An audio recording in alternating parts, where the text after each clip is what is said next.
मधुमेह जागरूकता विषयक राष्ट्रीय संगोष्ठी का हुआ आयोजन। मधुमेह जागरूकता पर एक दिवसीय राष्ट्रीय संगोष्ठी डॉक्टर सर्वपल्ली राधाकृष्ण राजस्थान आयुर्वेद विश्वविद्यालय करवड़ जोधपुर के स्नातकोत्तर अध्ययन संस्थान में 5 फरवरी को सफलतापूर्वक संपन्न हुआ। इसका आयोजन स्नातकोत्तर रोग निदान, कबाड़ वृत्ति एवं काय चिकित्सा विभाग द्वारा डाबर इंडिया लिमिटेड के सहयोग से किया गया, जिसमें देश के विभिन्न राज्यों से 300 से भी अधिक प्रतिभागियों, आयुर्वेद एवं आधुनिक चिकित्सा के चिकित्सक, शिक्षाविद, शोधार्थी एवं स्नातकोत्तर विद्यार्थी ने सहभागिता की। कार्यक्रम PGIA सेमिनार हॉल में प्रातः 8:45 से सायं 4:45 तक आयोजित रहा। उद्घाटन सत्र का शुभारंभ दीप प्रज्वलन एवं भगवान धन्वंतरी पूजन के साथ हुआ। इसके पश्चात प्रोफेसर गोविंद प्रसाद गुप्ता, विभागाध्यक्ष रोग निदान विभाग PGIA जोधपुर द्वारा स्वागत संबोधन प्रस्तुत किया गया। विशेष अतिथि प्रोफेसर श्री कृष्ण शर्मा खांडल, पूर्व विभागाध्यक्ष रोग निदान विभाग, राष्ट्रीय आयुर्वेद संस्थान जयपुर ने आयुर्वेद मधुमेह की अवधारणा एवं उसकी रोकथाम पर विचार व्यक्त किए। मुख्य अतिथि एवं विश्वविद्यालय के कुलगुरु प्रोफेसर गोविंद सहाय शुक्ल ने अपने आशीर्वचन में मधुमेह को वर्तमान समय की गंभीर जीवन शैली जन्य चुनौती बताते हुए आयुर्वेदिक दृष्टिकोण से रोकथाम एवं प्रबंधन पर बल दिया। स्टार न्यूज प्लस के लिए राजस्थान के जोधपुर से नेशनल कोऑर्डिनेटर नवीन शर्मा की report. Then it modulates the formation of a finger length which is higher. This finger length will be longer.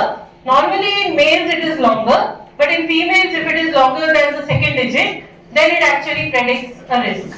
So it has nothing to do with the adult stage that you have to, this finger length is governing levels. It is a surrogate for circulating testosterone levels. Okay, and subsequently a large number of studies have actually shown that this 2D/4D ratio talks about physical performance, enhanced spatial skills, numerical skills, fertility, cardiac risk, verbal and social skills, many cardiac traits, autistic behavior.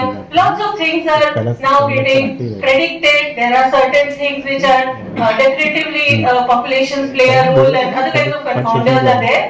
But these are coming in very things. Earlier it रहता है।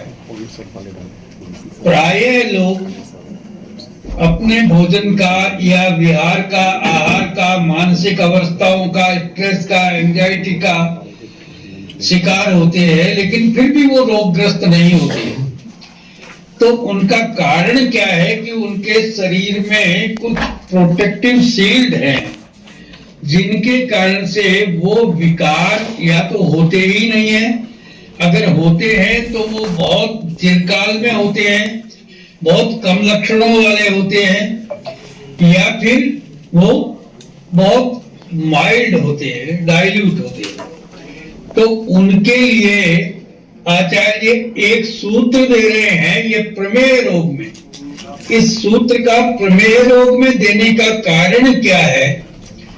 ये कारण ये है कि ये लसिका, वसा, मज्जा और ओद, ये वो विकार विघातकर भाव है जो शरीर में निदान सेवन के पश्चात भी, दोष दृष्टि के पश्चात भी, दूषित दौर्बल्य के पश्चात भी रोग उत्पन्न करने से रोकते हैं, उसको प्रतिबंध करते हैं। रोग का प्रतिबंधक भाव है। जो लसिका है वो हर एक सेल का एक प्रोटेक्टिव गार्ड है। हर एक सेल जो है वो लसिका से आवृत रहता है, और ये एक सप्लीमेंट्री, ये लसिका जो है ये उस सेल को एक सप्लीमेंट्री न्यूट्रिशन देता है। मुझे याद है 2013, 14, 15, 16 तक में polyuria used to be a very important symptom in the diagnosis. अब वो हट गया। अब कैसे हटता है वैसे मैं बताऊं। मेटालिसिस होता है, बूढ़े लोग बैठते हैं एंड देन जब कुछ नहीं है तो ज्यादा डिस्कस करते हैं, और फिर उसमें क्या होता है कि किसी का मूड खराब है, नहीं हटा होता। That is how consensus होता है। That is called consensus status guidelines में आता है, क्योंकि अमेरिका से आता है, अमेरिकन डायग्नोसिस। पूज्य गुरुदेव जो आयुर्वेद चिकित्सा के माध्यम से सेवा ही परमो धर्म है, इस भाव को लेकर के अपनी सेवानिवृत्ति के बाद से अनुव्रत लगे हुए हैं। इसे पूज्य गुरुदेव श्रद्धेय आचार्य श्री कृष्ण खांडे जी साहब को प्रणाम करता हूं।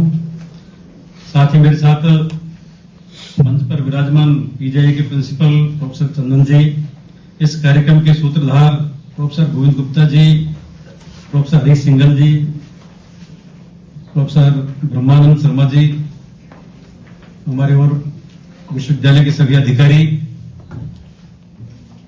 हरियाणा से आए हुए नेमीनाथ है ना, बाबा केदारनाथ आयुर्वेद महाविद्यालय नारनौल से प्रोफेसर सतीश जी हमारे मित्र हैं, और आप सभी शिक्षक महानुभाव, सभी डेलीगेट्स, अधिकारी कर्मचारी। जैसा सर ने प्रारंभ में ही बताया कि एक ऐसी जटिल समस्या है, और मैं साथ में अभिनंदन करूंगा डाबर के जो प्रतिनिधि हैं, रेड्डी जी हैं, डॉक्टर गौरी हैं, और सभी जो डाबर इंडिया लिमिटेड के अधिकारी हैं, उनको भी मैं अभिनंदन करना चाहूंगा। निश्चित रूप से डायबिटीज को लेकर के एक जटिल समस्या है, और सर ने, खालिद साहब ने जो कहा कि ना तो एक क्योर हो रही है, हम अगर चिकित्सा की बात करते हैं तो जो कंटेम्प्रेरी साइंस का या जो भी विधायक है, दवाइयों से कहने का मतलब है, ड्रग्स की अगर बात करता हूं तो औषधि से ना तो चिकित्सा हो पा रही है और ना कंट्रोल हो पा रहा है। हम दवाइयां दे रहे हैं और देने के बाद भी फिर दवाई का डोज बढ़ता जा रहा है, तो क्योर भी नहीं हो रही है और कंट्रोल भी नहीं हो रही है। तो आज जिस प्रकार से डायबिटीज एक स्वास्थ्य की चुनौती को लेकर के वैश्विक स्तर पर और हमारे देश में भी, मैं समझता हूं चाइना के बाद दूसरा नंबर हमारे देश में है, जहां पर मधुमेह के रोगियों की संख्या बढ़ रही है। और मधुमेह के रोगियों की संख्या बढ़ने का मतलब पूरी तरह से उसकी कार्य प्रवृत्ति को प्रभावित करना है। तो ऐसी स्थिति में आयुर्वेदिक चिंतन करके हम अगर डायबिटीज को मधुमेह मुक्त अपने क्षेत्र की और देश की कल्पना करते हैं, संकल्पना करते हैं, तो औषधि मात्र से नहीं हो सकता है, ये हमारे होलिस्टिक अप्रोच से होगा। और निश्चित रूप से हम कई बार देखते हैं, ऐसे परिणाम भी देखते हैं, तो चिकित्सा में रोगी आता है, 7 दिन तक उसका उपचार एक पूरी तरह से उसका